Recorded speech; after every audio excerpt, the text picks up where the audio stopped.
a bit of an irony, yeah? Rosh Hashanah. It's new! Well, it's not so new.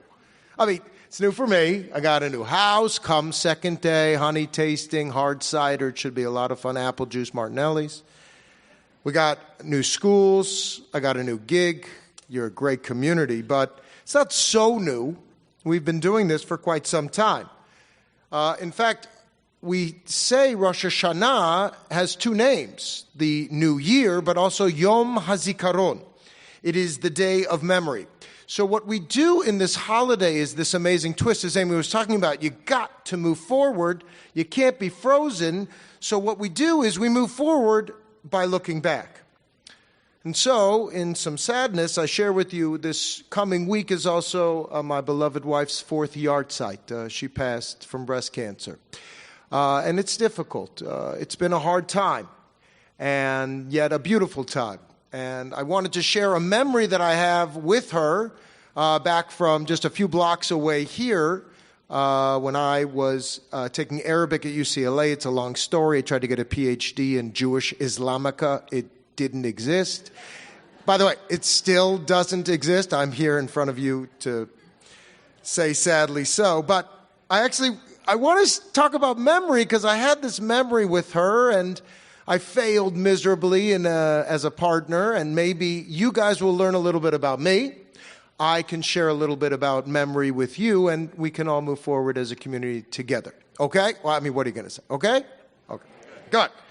So, Erin and I were first married. She was a professor here of comparative literature at UCLA.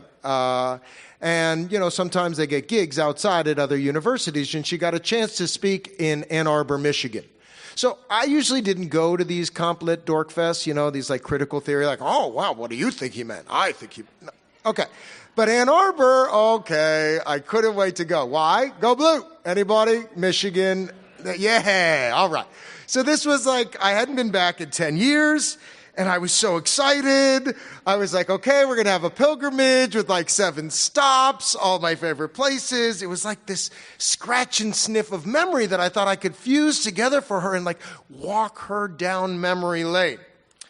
Wow, was I wrong. It totally backfired. I went to the famous chapati. Anybody have a chapati? She's like, oh my God, it's like a pita with like iceberg lettuce and Thousand Island dressing. Totally crushed. The next place, I go to Red Hots for cheese fries. These were like my favorite thing ever in college. I gained 20 pounds. Meh. Finally, a Dominic's on a Friday afternoon, talking philosophy and sangria. It was a crowded porch with lukewarm bug juice. So I was so caught up in trying to show her memory lane, and when she was so uninterested, sometimes this happens in couples, I just went off on my own and did my own little memory lane tour, and I was so involved in my own memory lane, guess what I missed? Her lecture. Yeah, right. So, she was furious. I was miserable. The trip was a total bust, and my nostalgia bubble went poof. Because, my friends, nostalgia is an algia. It's a sickness. It's this longing to return to some original state that was perfect. It's a false hope to return back to Eden. It's a timeless place, and it's beyond reproach. And Judaism does not look fondly on nostalgia. In fact, we celebrate eating the apple of wisdom. In fact, to say we don't want to go back to Eden. We celebrate it, and in fact, this year, right, tonight, we dip the apple in honey. We say, it was bitter, we move east, and we wrap it in sweetness and move forward through that memory. We celebrate not in spite of our trials and failures, but in fact, through them. So let's take the example in Genesis, Lot's wife. Lot's wife suffered from nostalgia. Seriously, she suffered from this case, Sodom and Gomorrah. So, yes, she only could look back. She couldn't turn around. Even, yes, it was an evil world that was destroyed, Sodom and Gomorrah, totally evil. But it was her evil world, and that makes it felt safe for her. And she was afraid of the evil conditions that brought Sodom and Gomorrah. She was afraid of what might be after Sodom and Gomorrah. How could that come from the rubble? So she refused to budge. She was a pillar of salt, like you're talking about, refusing to move. She was literally petrified. We have this, again, I could give you cases throughout our history, but the destruction of the temple is a pretty big one. We kind of base our entire religion around it. So you can see some of the early rabbis really suffering from nostalgia. I'll give you one case of Rabbi Joshua. Joshua, gorgeous man, loved temple cultic ritual, loved the barbecue, the whole thing. And when it was destroyed and Jerusalem is in flames, he said to his mentor, Rabbi Yochanan, Oy lanu, woe to us in tears. And his mentor, Rabbi Yochanan, said, Oh, Beni, oh, my child, do not worry. We, in fact, have many ways to do this differently. And so, where Rabbi Yoshua could not look forward and lamented the past and wished it could all be rebuilt in that same exact way, Rabbi Yochanan totally transformed our tradition. He took an animal sacrifice and he turned it into a system of prayer and study, kind of what we are doing right now, a little different, but on a development. And he took a demolished center in Jerusalem and created an entirely new network of rabbis in the diaspora. Total innovator. Would work great up in Silicon Alley. And in fact, in the end of our Torah service, I'm not going to ask the choir to do it, but I think many of you can sing it. We sing this beautiful lilting song at the very end of the Torah service from the Bar Mitzvah. You can sing with me just to get in the effect. Chadesh yameinu kekedem. You may be seated, and another rabbi talks, and he's really... But that moment, in fact, from our liturgy, in the Siddur, it's the end of the Torah service, but where it comes from is Lamentations. And so what the rabbis did, Lamentations was this book at the end of the destruction of the temple. And so when you're saying Chadesh Yameinu Kekedem, where Lamentations, they're praying to look back in nostalgia to rebuild the temple, what our rabbis did would put that very line at the end of our Torah service. And to say, renew our days of old is not old, that's new. And so, in fact, there's a midrash that's one of my favorites that says, Chadesh yameinu kekedem. Renew our days not as old, but kekedem. Kedem means old. Kedem also is a deliciously sweet grape juice, but that's not it either. Kedem also is a direction. Chadesh yameinu as east. Renew our days just as like we were east of Eden. Renew our days after destruction so that when we realize that we have failed, that we can pick up and do it again. And so, to renew our days is not a rewind. To renew our days is in fact a slingshot. We go back in memory, we dig deep, we see our failures, and we have the innovation then to move forward, move up, to move beyond. Our shofar is meant to call us exactly to this posture. Within our soul tonight is this power. It's a pivot from a hard place, then we can grow into whom we can become. Not in spite of our labor, but through it. Rosh Hashanah is not a birthday or celebration of any innocence. It's a call to action from the depths of our past. If we use our hard memories actively, they can in fact inspire our future, be our greatest mechanisms for change. And so I do pray, Chadesh Yameinu Kekedem, not to go back old school, but to remember where we came from, and to make that change. So one of my favorite services at Kehillat, look, trust me, I've only been here a month, so I've been to some services, but one of my favorites is the Tat Shabbat. Dan, you're rocking it. And Dan, where are you, Rabbi Dan? These guys are like, they're lightning in a bottle. I mean, it's awesome. And the kids, between the diapers flying and the kids shaking, it's amazing. And Tat Shabbat, Friday, 9 a.m., awesome. And Rabbi Carey and Rose, everybody's together. It reminded me back in San Francisco when I was a rabbi. We had Tat Shabbat too, but there was a mom who would come every Friday, religiously. I mean, yeah, it's a service, so religiously. But she came after her kids graduated preschool the next year and the next year. And I started over and said, hi, oh my God, I love that you guys, we have a service Friday night too. Your kids could go to the religious school. She said, no, it just makes me feel so good. It makes me feel like a big smile, like I belong here still. She had Lot's wife's nostalgia issues. She couldn't really move out of that stage. And I couldn't help her transition in that way. And any push or pull towards that was sad. When we had this moment of pivot and she could not pivot. I do believe that tshuva is really misunderstood in this very same way. It does not mean to return back to some earlier stage.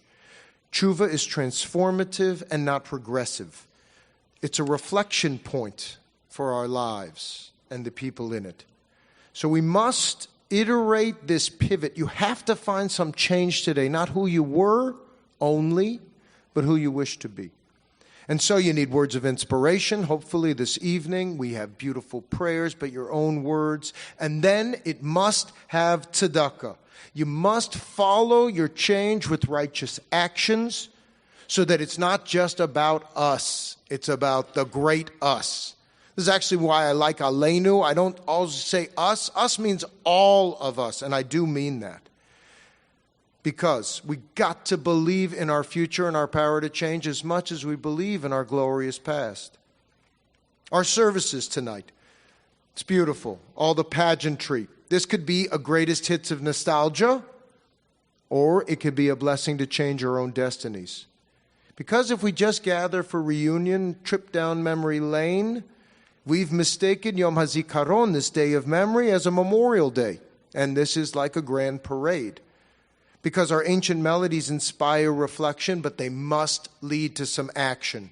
We have 10 days to figure out how to set that plan. We can't inhabit a shtetl world and still feel authentic in our Judaism.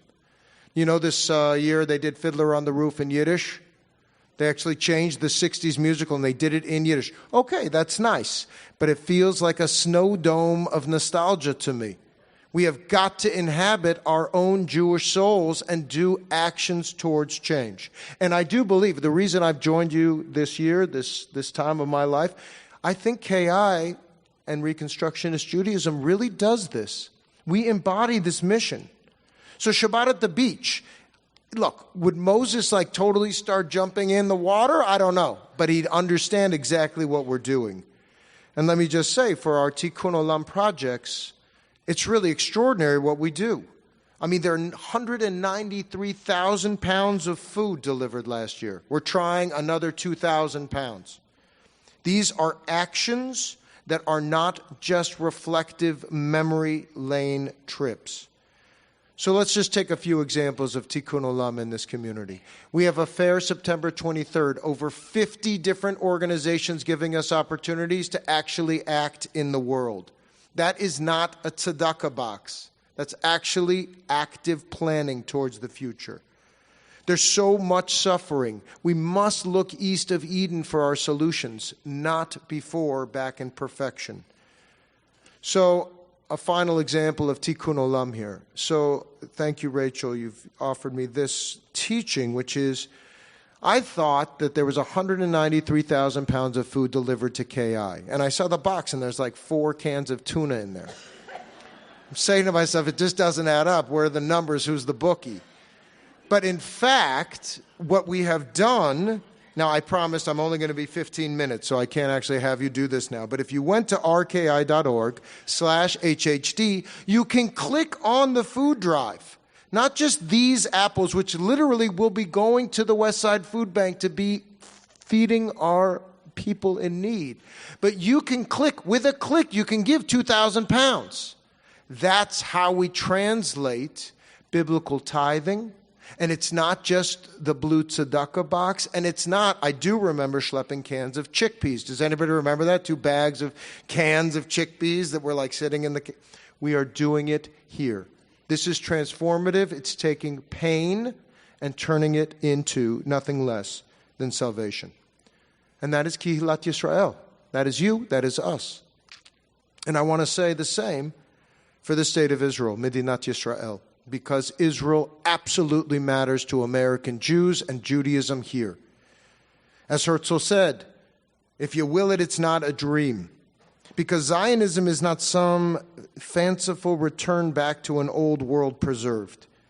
And it is not simply a reaction to all the anti-Semitism in this world. Herzl and the people who created Zionism as a future, they were innovators. And they saw the union of the diaspora without God at its center. This was the ethical response to the Jewish people. And now Israel, outside of the headlines, is creating some of the most amazing art, fashion, architecture. I know you know about the tech, the medical services. We are first responders around the world. Do you know Herzl's book, Altneuland, The Old New World? He envisioned the temple in Jerusalem as an arts and science cultural center for all people. Frankly, it's like the Israel Museum up on that hill. And truly, it's an inspirational and innovative place. This was our ancestors eating the bitter apple of wisdom, seeing life and death before them, and they made an apple pie and served it a la mode to the world. This must have our same inspiration in our prayers, in action for Israel today.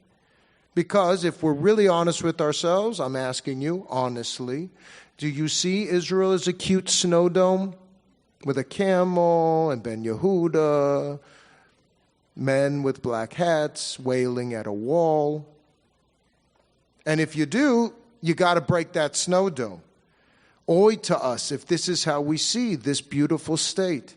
Because the vision of Israel as a Jewish state, a democratic state, an egalitarian state that celebrates its beautiful diversity, we can have it all. It's painful, but it's possible. In fact, it's our skill. This is what Jews do well. So, we've talked social action, I've talked preschool. You know, I love the shul. It's got great stuff. I also love the Pacific Palisades. It's been beautiful to move here. And I think our nostalgia bug has also hit our backyard. Literally, some of you, it's in your backyard because in 2 weeks opening, Caruso. Yeah? Right? The carob trees are coming in. Did you see that? They're planting the carob trees right now.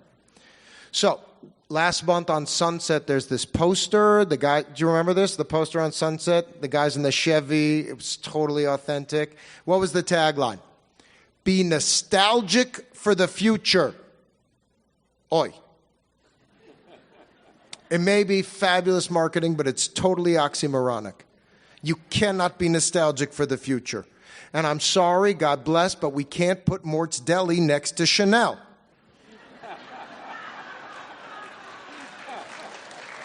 It's nice. They're going to have a soup. I heard they're going to have a soup named after Mort. God bless. So, it's a choice. B'charta b'chaim. We've got to choose life. You can choose to see the end of this beautiful little village, or we can choose to inhabit our own destiny. We can use our great past. We have 3 generational Jews and people living in the Palisades who know the past and can inhabit this new collective with our children and have a love of social action, memories filled with life. It can be a blessing, Caruso. That's up to us. We've got to own it.